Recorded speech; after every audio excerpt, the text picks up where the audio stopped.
Hi all, I'm Shruti and welcome back to my YouTube channel. അപ്പോൾ നമ്മളിപ്പോൾ ഉള്ളത് old ഗോവയിലാണ്. ഗോവയിൽ ഏറ്റവും കൂടുതൽ ചരിത്രം ഉറങ്ങുന്നൊരു സ്ഥലം കൂടിയാണ് ഇവിടെ. ഈ ഓൾഡ് ഗോവയിൽ വന്നിട്ടുള്ളവർ ലിസ്ബണിൽ പോകണ്ട എന്നുള്ളൊരു ചൊല്ലും കൂടെ ഇവിടെ പ്രചാരത്തിലുണ്ട്. നമ്മളിപ്പോൾ ഉള്ളത് സെൻറ്റ് ഫ്രാൻസിസ് സേവിയറുടെ ചർച്ചിൻ്റെ ഫ്രണ്ടിലാണ്. ഏകദേശം ഒരു 450 വർഷം പഴക്കമുള്ളൊരു ശവശരീരം ഇന്നും കേടുകൂടാതെ സൂക്ഷിച്ചിരിക്കുന്ന ഒരു സ്ഥലം കൂടിയാണ് ഇവിടെ. അപ്പോൾ നമുക്ക് ഇവിടുത്തെ കാഴ്ചകൾ കാണാം. യുനെസ്കോയുടെ ലോക പൈതൃക കേന്ദ്രം കൂടിയായ ക്രൈസ്തവ ദേവാലയമാണിത്.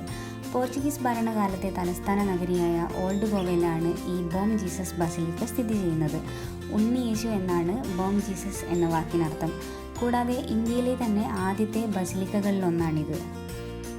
ക്രിസ്തുമതത്തിൻ്റെ ചരിത്രത്തിൽ തന്നെ ഒരു നാഴികക്കല്ലായി മാറിയൊരു ദേവാലയമാണിത്. വിശുദ്ധ ഫ്രാൻസിസ് സേവിയറിൻ്റെ ഭൗതിക ശരീരം സൂക്ഷിച്ചിരിക്കുന്ന ദേവാലയം എന്ന നിലയ്ക്കും പ്രശസ്തമാണ് ഈ ബോം ജീസസ് ബസിലിക്ക. പോർച്ചുഗീസ് മലാക്കയിലെ വി പൗലോസിൻ്റെ ദേവാലയത്തിലായിരുന്നു ഫ്രാൻസിസ് സേവിയറുടെ മൃതദേഹം ആദ്യം അടക്കം ചെയ്തത്.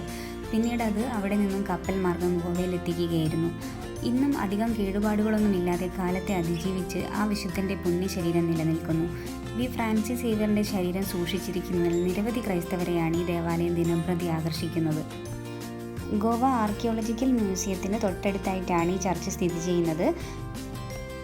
ഒരു 2 ആഴ്ച മുന്നേ നമ്മളിവിടെ വന്ന ടൈമിൽ ഇവിടെ ക്ലോസ് ചെയ്തിരിക്കുകയായിരുന്നു. കാരണം ഇവിടെ ഷെൽട്ടറിൻ്റെ വർക്ക് നടന്നുകൊണ്ടിരിക്കുന്നത് കാരണമായിരുന്നു. പക്ഷേ ഇപ്പോഴും നമ്മൾ നെറ്റിൽ സെർച്ച് ചെയ്ത് നോക്കുകയാണെങ്കിൽ ടെമ്പററി ക്ലോസ്ഡ് തന്നെയാണ് കാണിക്കുന്നത്. പക്ഷേ ഇപ്പോൾ ഇത് ഓപ്പൺ ആണ്.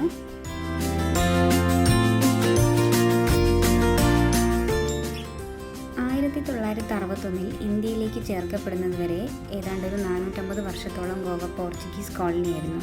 ഇത് ചരിത്രത്തിൽ തന്നെ ഏറ്റവും അധികം നീണ്ടുനിന്ന കോളനി കാലഘട്ടമായിരുന്നു. 16ാം നൂറ്റാണ്ടിലാണ് ഫ്രാൻസിസ് സേവിയർ ഗോവയിൽ വന്നത്. ഇവിടെ നിന്ന് അദ്ദേഹം സിലോണിലേക്കും ജപ്പാനിലേക്കും യാത്ര ചെയ്തു. തൻ്റെ ജീവിതകാലത്ത് ഏതാണ്ട് 2 ലക്ഷത്തോളം പേരെ കത്തോലിക്കക്കാരായി പരിവർത്തനം നടത്തി. ഇദ്ദേഹത്തിൻ്റെ മൃതശരീരം കേടാകാതെ സൂക്ഷിച്ചിരിക്കുന്നതിനാൽ ഇടയ്ക്കിടെ പുറത്തേക്ക് എടുത്ത് പ്രദർശിപ്പിക്കാറുണ്ട്. ഈ വേളയിൽ ചിലർ ഈ ശരീരത്തിൻ്റെ കാലുകൾ ചുംബിക്കാറുണ്ട്. അതിലൊരു വിശ്വാസി കാൽ കടിച്ചു മുറിച്ചെന്നും കഴിച്ചെന്നും പറയപ്പെടുന്നു. 1994 ഇത്തരത്തിൽ അവസാനമായി ഈ ശരീരം പുറത്തേക്കെടുത്ത് പ്രദർശിപ്പിച്ചത്. അമൂല്യ കല്ലുകൾ പതിച്ച മാർബിൾ പാകിയതാണ് ദേവാലയത്തിൻ്റെ മന്ദിരത്തിൻ്റെ തറ. വളരെ മനോഹരമായി രൂപകൽപ്പന ചെയ്തൊരു അൾത്താരയും ഈ ദേവാലയത്തിനുണ്ട്.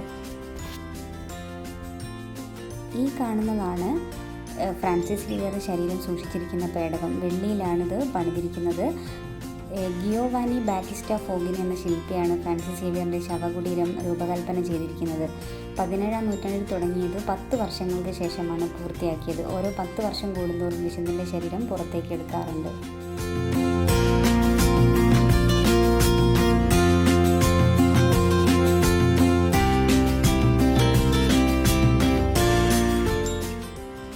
കൊറോണ വരുന്നതിന് മുന്നേ വരെ ഇവിടെയൊക്കെ എല്ലാവരും ഫോട്ടോ എടുക്കുന്നൊരു സ്ഥലം കൂടിയായിരുന്നു.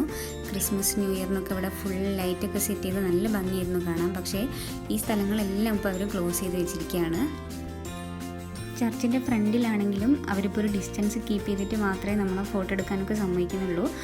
ആദ്യം ബാക്ക് സൈഡിൽ നിന്നൊക്കെ അവർ ഫോട്ടോ എടുക്കാൻ പറ്റിയൊരു സ്ഥലമായിരുന്നു. പക്ഷേ ഇപ്പോൾ അവർ അവിടെ എല്ലാം ഒരു കയറ് കെട്ടി അങ്ങോട്ടുള്ള എൻട്രി ഒക്കെ ക്ലോസ് ചെയ്ത് വെച്ചിരിക്കുകയാണ്.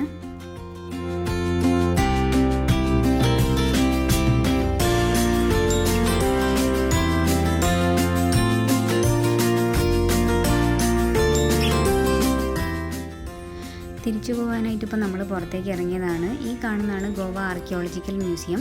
ഇതിൻ്റെ തൊട്ട് ഓപ്പോസിറ്റായിട്ട് തന്നെയാണ് ഈ ചർച്ചും വരുന്നത്. ഗോവയുടെ തലസ്ഥാനമായ പനാജിയിൽ നിന്ന് 9 കിലോമീറ്ററാണ് ഇവിടേക്കുള്ള ഡിസ്റ്റൻസ്.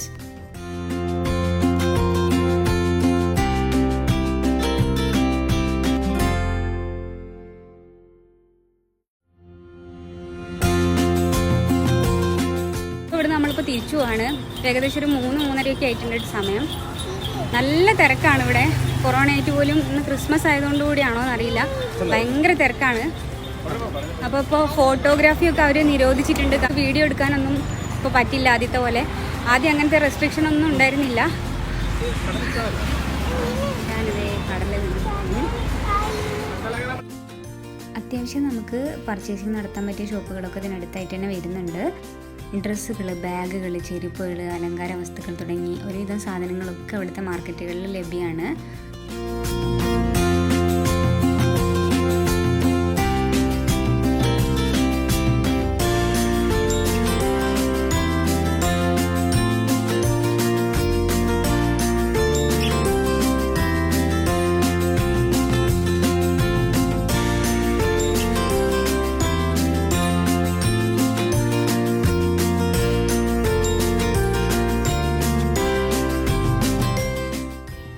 അപ്പോൾ ഇന്നത്തെ വീഡിയോ എല്ലാവർക്കും ഇഷ്ടപ്പെട്ടു എന്ന് വിചാരിക്കുന്നു. പുതിയൊരു വീഡിയോ ആയിട്ട് വീണ്ടും കാണുന്നവരെ bye, have a nice day.